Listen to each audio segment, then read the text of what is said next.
Next please. May I come in, sir? Comment. Thank you, sir. Assalamu alaikum, sir. वालेकुम सलाम। Have a seat बेटा। Thank you, sir. ये आप mic लगा लें। Briefly introduce yourself.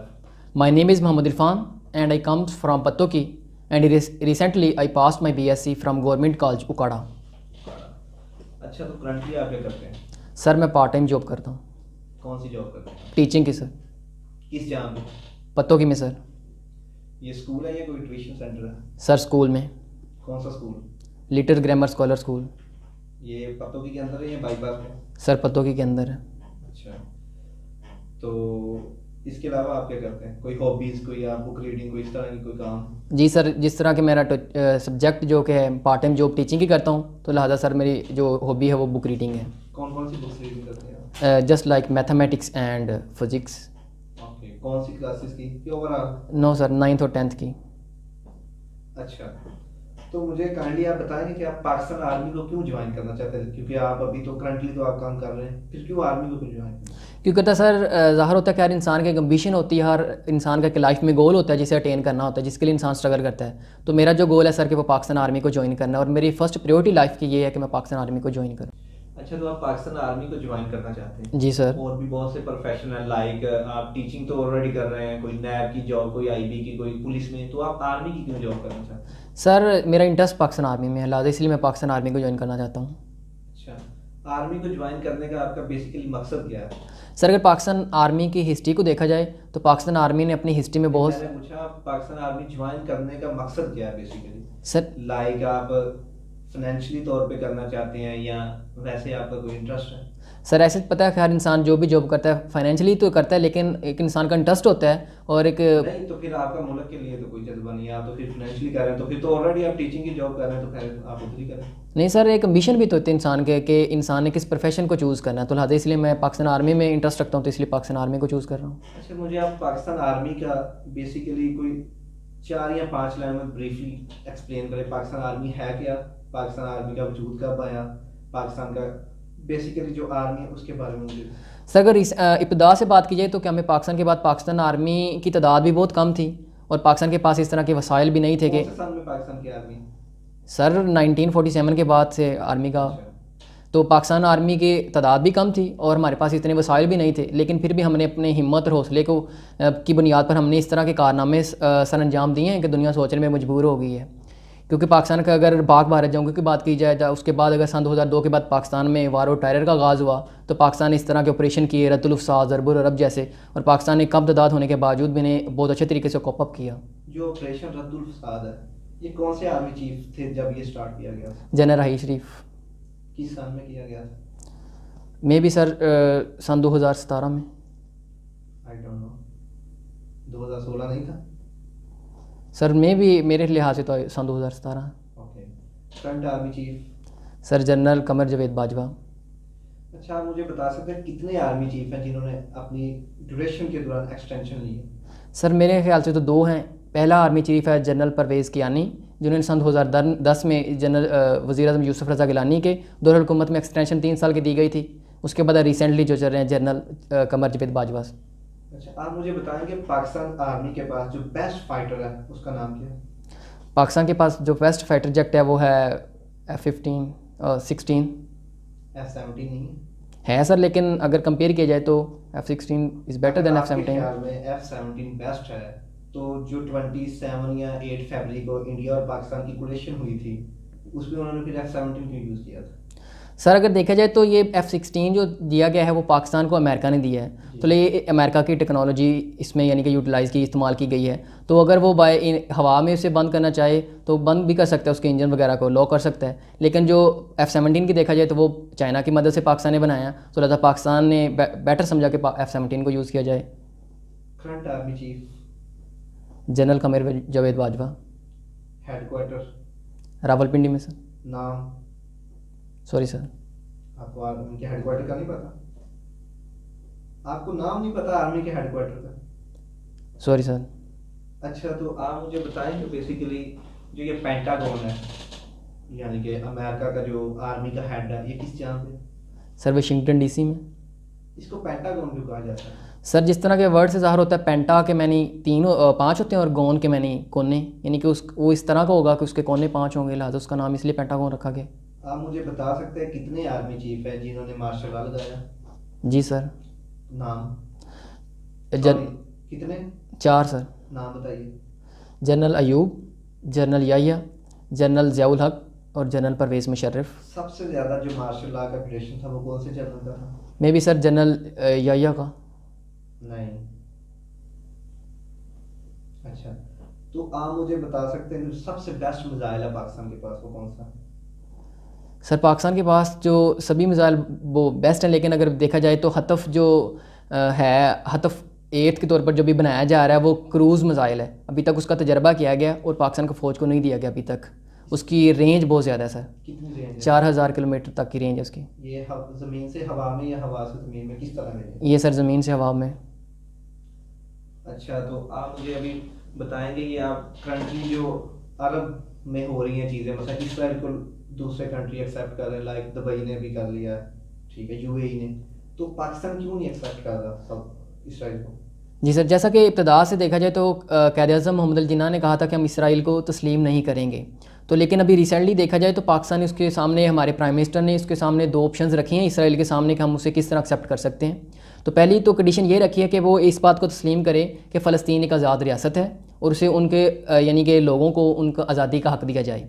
उसके बाद जो दूसरी कंडीशन रखी गई है वो सर ये है कि हाँ, वो तस्लीम कर इस बात को हमने स्टार्ट से लेकर अब तक फ़लस्तीन के लोगों पर जुल्म और बर्बरियत की है। तो अगर ये दोनों कंडीशनों को वो एक्सेप्ट करता है इसराइल, तो हम भी एक्सेप्ट करते हैं कि इसराइल एक रियासत के तौर पर है। तो आप मुझे बताओ वो कौन सा इस्लामी कंट्री है जिसने सबसे पहले इसराइल को एक्सेप्ट किया था? Sorry sir. अच्छा, ये तो हो गया बेसिकली जनरल नॉलेज आपका सारा। अब आर्मी के रिलेटेड आ जाते हैं। आप मुझे बता सकते हैं तुर्की ने मिसाइल खरीदा है अमेरिका से, उस मिसाइल का नाम क्या है? Sorry sir. DGNDMA का नाम बताइए। रिसेंटली तो sir lieutenant general Mohammad Afzal. और करंट? सॉरी सर, उसका नहीं पता।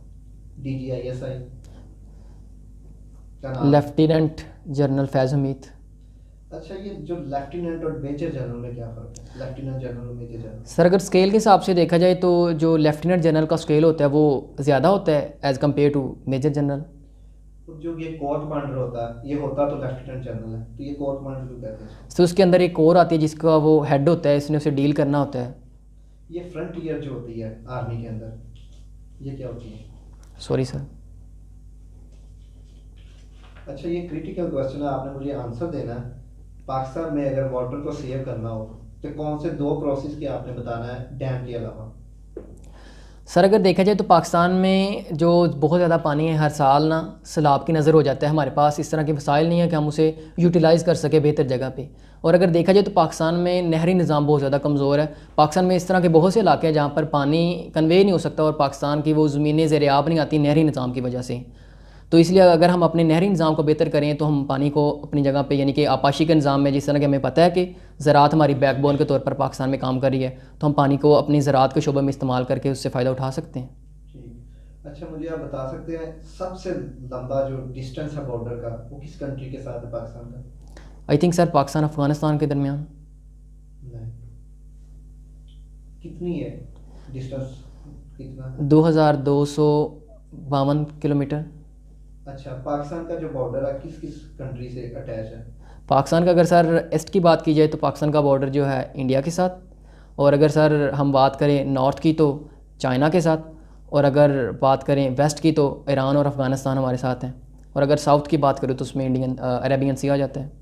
अच्छा, ईरान के साथ जो है? जी सर। अच्छा, आप मुझे बताएंगे सबसे ज़्यादा किस बॉर्डर पे टेंशन है? पाकिस्तान और भारत के बॉर्डर पे। अच्छा, आप मुझे बताएं, अब दुनिया की तरफ चलते हैं हम।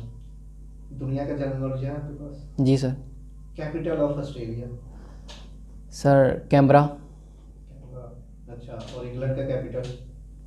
London sir. ये यूके क्या चीज़ है? यूके सर यूनाइटेड किंगडम है। इसमें चंद रियासतों के इल्हाक़ की वजह से ये एक 8 स्टेट वजूद में आई थी।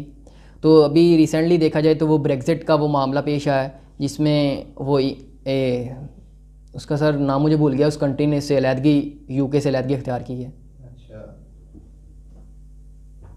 In my side this is my last question.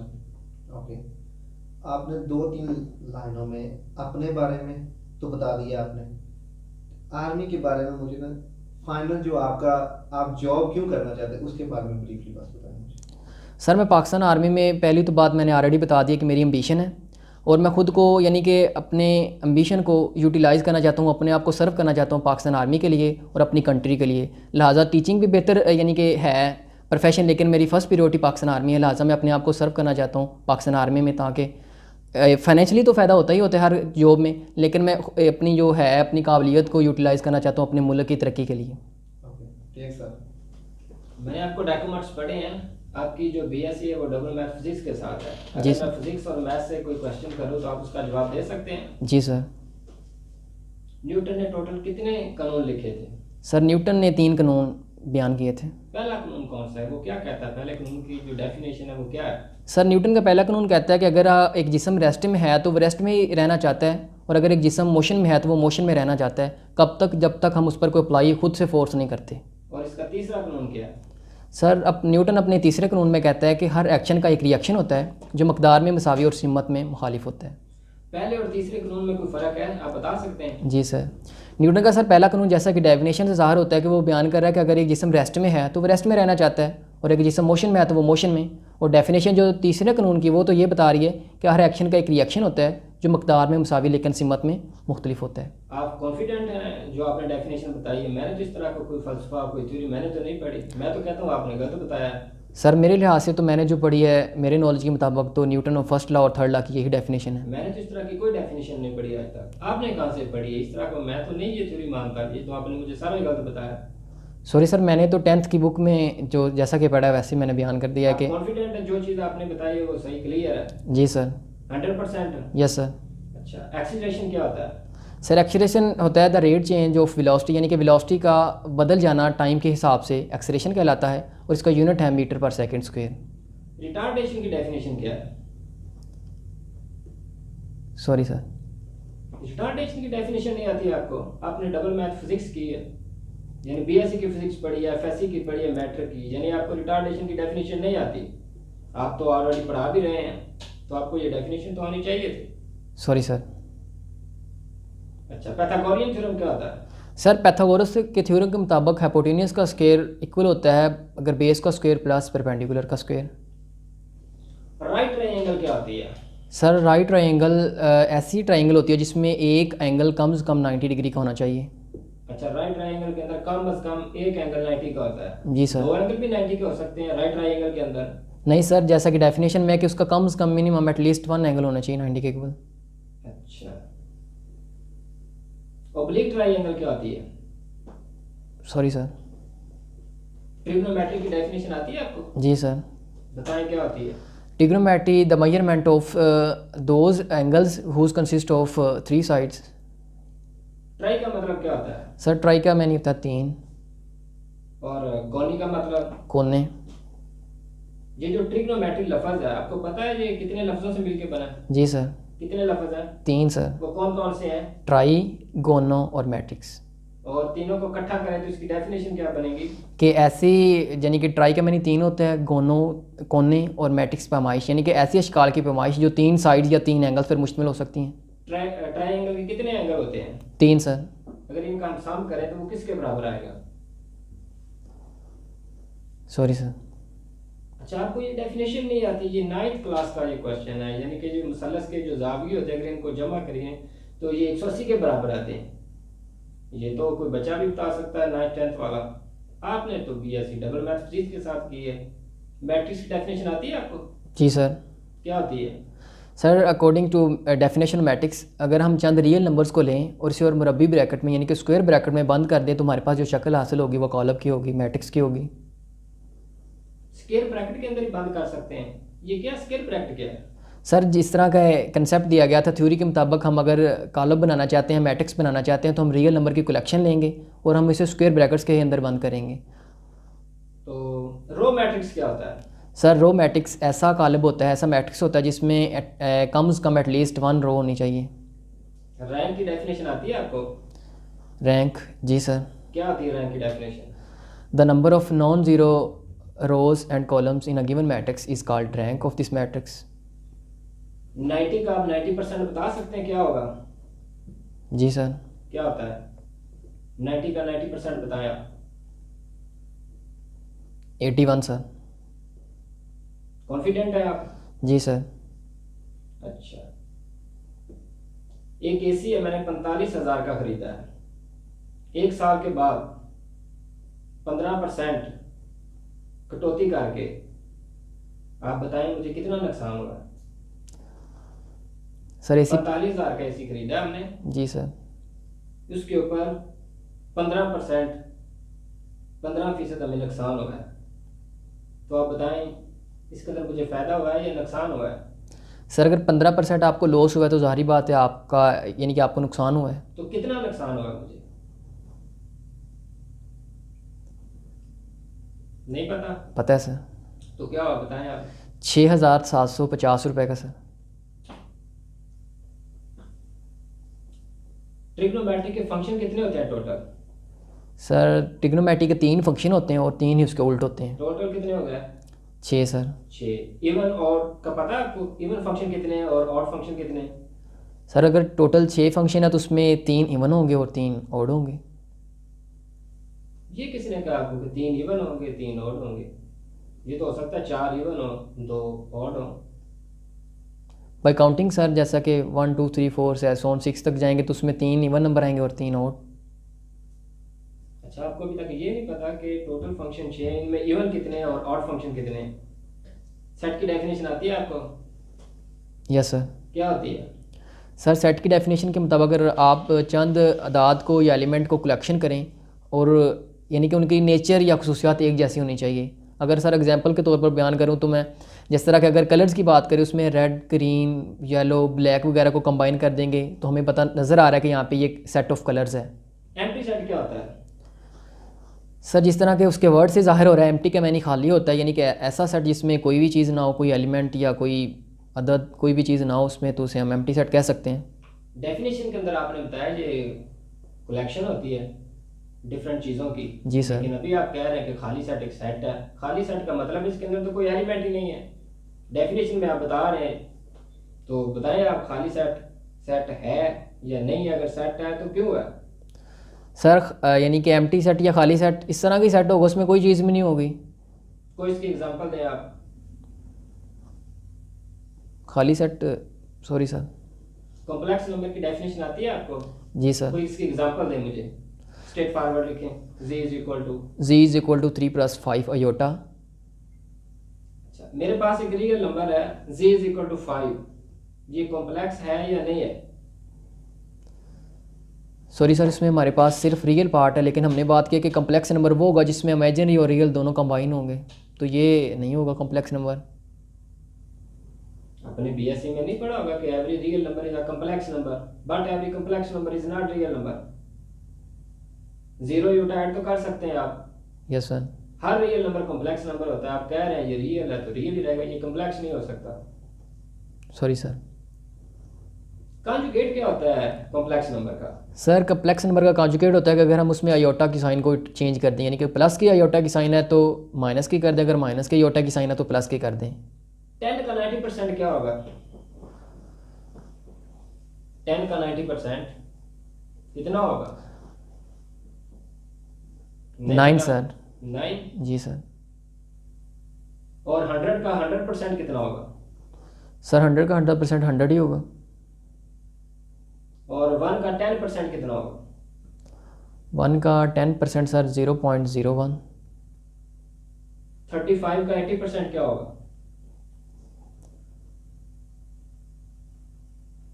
Kepler law पढ़ा आपने? Yes sir. Kepler law? Sorry sir नहीं पढ़ा। अच्छा, न्यूटन ने जो 3 कानून दिए थे वो किस सन में दिए थे? सर इस तरह की मैंने कोई भी थ्योरी नहीं पढ़ी, लेकिन बस ये बताया कि उसके 3 कवानीन थे। अच्छा, फंक्शन क्या होता है? ये जो मैथ के अंदर फंक्शन होता है, फंक्शन की डेफिनेशन क्या है? या मुझे सादा अल्फाज में आप बताएं कि फंक्शन क्या है? सर फंक्शन को हम इस तरीके से एक्सप्लेन कर सकते हैं, अगर हम फंक्शन को कोई इनपुट दें और अगर हमें वो उसके जवाब में कोई आउटपुट दे तो वो फंक्शन होगा। यानी कि जो चीज़ हम इनपुट दे रहे हैं उसके बदले में हमें आउटपुट मिलती है, तो वो चीज़ फंक्शन है। सर जिससे आउटपुट मिलती है वो फंक्शन होगी। देखें, ये जो सर्किट है, जी सर। इसका एक बटन आप दबाएं जी सर। तो ये 4 लाइटें जल गई। जी सर। ये फंक्शन है या नहीं फंक्शन है? फंक्शन है सर। कैसे फंक्शन है? मैंने तो इस तरह की कोई डेफिनेशन नहीं पढ़ी। सिंगल इनपुट सिंगल आउटपुट, इस चीज़ को फंक्शन कहते हैं। आपने इनपुट तो सिंगल दी है, आउटपुट एक से ज़्यादा आई है, तो ये कैसे फंक्शन हो गया? आप तो बीएससी मैथ के साथ करके आए हैं। किस यूनिवर्सिटी से की है आपने? गवर्नमेंट पोस्ट ग्रेजुएट कॉलेज उकाड़ा से सर। यूनिवर्सिटी कौन सी है आपकी? Punjab university sir. Punjab university का तो एक नाम है, तो फिर आपने बीएससी कैसे पास कर लिया अगर आपको इसकी एप्लीकेशन का नहीं पता? Sorry sir. कॉम्प्लेक्स नंबर की दोबारा डेफिनेशन आप बताएं। कॉम्प्लेक्स नंबर में सर हम रियल और इमेजिनरी दोनों को कंबाइन डिस्कस करते हैं, रियल नंबर और इमेजिनरी नंबर्स को। इसके अंदर अयोटा होता है? सर इमेजिनरी नंबर हो गई वो जिसके साथ अयोटा की टर्म यूज़ होगी। अच्छा, अयोटा का फिजिक्स के अंदर कोई इस्तेमाल है या नहीं है? सर ज़ाहिरी बात है, बिल्कुल होगा अयोटा का फिजिक्स के अंदर। मैथमेटिक्स के अंदर अयोटा को आप किससे शो करते हैं? आई से? जी सर। और फिजिक्स के अंदर किससे शो करते हैं? सर अयोटा को आई से ही ज़ाहिर करते हैं, रिप्रेजेंट करना मेथड इनका ये है आई से। इंजीनियरिंग के अंदर जिस तरह फिजिक्स की किताबें होती हैं या बीएसएफएससी के बाद जो बच्चे पढ़ते हैं, कॉम्प्लेक्स नंबर तो हमारे पास जो है z = x + iota y, iota का हम फिजिक्स के अंदर जो इस्तेमाल करते हैं वो तो हम लिखते हैं j = -1 √। आपने नहीं पढ़ा फिजिक्स की किसी किताब के अंदर? सॉरी सर मैंने नहीं पढ़ा। आपने बीएससी मैथ फिजिक्स के साथ की है, तो आप आर्मी में क्यों जा रहे हैं? आप एमएससी मैथमेटिक्स करें या एमएससी फिजिक्स करें, आप इतनी मुश्किल जॉब की तरफ क्यों जा रहे हैं? सर क्योंकि मुझे पता है कि अगर पाकिस्तान आर्मी में बात करें तो वो पाकिस्तान आर्मी में जॉब के साथ साथ टीचिंग यानी कि स्टडी को कंटिन्यू रखने के भी चांसेस मौजूद होते हैं। जैसा कि टेक्निकल कैडेट कोर्स की बात करें तो वो हमें जॉब भी देते हैं, उसके साथ हमारी एजुकेशन भी कंटिन्यू रहती है। तो इसलिए सर मैंने पाकिस्तान आर्मी को ज्वाइन करने की, यानी कि ये मेरी ख्वाहिश है कि मैं पाकिस्तान आर्मी को ज्वाइन करूँ। फ़र्ज़ करें आपकी आर्मी में सिलेक्शन हो जाती है, तो आप फील्ड में काम करना चाहेंगे या कि अगर आपको ये कहा जाए कि आपने बच्चों को पढ़ाना है कैडेट कॉलेज के अंदर, आप पढ़ा सकते हैं, बच्चों को सेटिस्फाई कर लेंगे? जी सर मैं बच्चों को सेटिस्फाई कर सकता हूँ। पक्की बात है? Yes sir. 100% कॉन्फिडेंट है आप? Yes sir. अभी मैंने तो आपसे क्वेश्चन पूछे हैं, आपको तो क्वेश्चन आए नहीं है बहुत सारे, तो आप कैसे बच्चों को सेटिस्फाई करेंगे? सर मैं बच्चों को सेटिस्फाई कर सकता हूँ। मैं कैसे मानूं कि आप सेटिस्फाई कर सकते हैं? क्योंकि उसकी दलील दें आप। क्योंकि सर अभी मैं पार्ट टाइम अगर देखा जाए तो पार्ट टाइम के तौर पर मैं अभी टीचिंग की जॉब भी कर रहा हूँ। ठीक है बेटा, आप जाएं। Thank you sir.